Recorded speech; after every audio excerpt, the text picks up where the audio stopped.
बिस्मिल्लाहिर्रहमानिर्रहीम। अस्सलामु अलैकुम। आप देख रहे हैं ताज 92 न्यूज और मैं हूं आपकी होस्ट नाइला भट्टी। नजर डालते हैं आज की हेडलाइंस पर। बांदी से अब्दुल रज़ा रहमानी की खबर शामिल करते हैं। सिंधी सकाफत अजरक टोपी डे के आलमी दिन के मौका पर बांदी में भी सिंधी कल्चर डे बड़े जोश जज्बे के साथ मनाया गया। कौम परस्त तंजीमों जस्कम, SUP, कौमी तहरीक, सहाफ़ी तंजीमों समेत हजारों नौजवानों ने टोपी अजरक के साथ सिंधी सकाफती डे मनाया।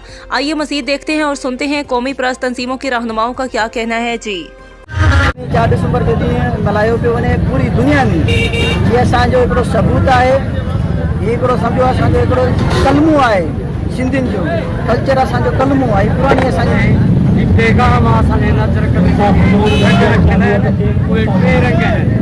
हिकिड़ो कारो कलर आहे, उहो इनकलाब जी निशानी आहे, जो कारो कलर आहे। ये सिंध असांजी सूफ़ियुनि जी, वलियनि जी, बुज़ुर्गनि जी धरती आहे। असां सिंध में रहंदड़ जेके बि आहिनि उर्दू स्पीकिंग आहिनि। वध में वध वॾो ॾींहुं आहे, छो त मज़हब खां मथां आहे। हिन में हर मज़हब जा माण्हू, हर फ़िरके वारा माण्हू ईद ते कंहिं वटि कपिड़ा न आहिनि, ग़रीबनि वटि, मिसकिन वटि, ख़ुदा जो कसम आहे ताजी मिसकिन ग़रीब पहिरें उघाड़े ॿोॾ मुतासिरीन, जिन्हनि वटि हिन टाइम बि खाइण पीअण जे लाइ कुझु कोन्हे, जंहिंजी सिंध हुकूमत जेका आहे उन्हनि खे ईअं ई माना जेको छॾे ॾिनो आहे।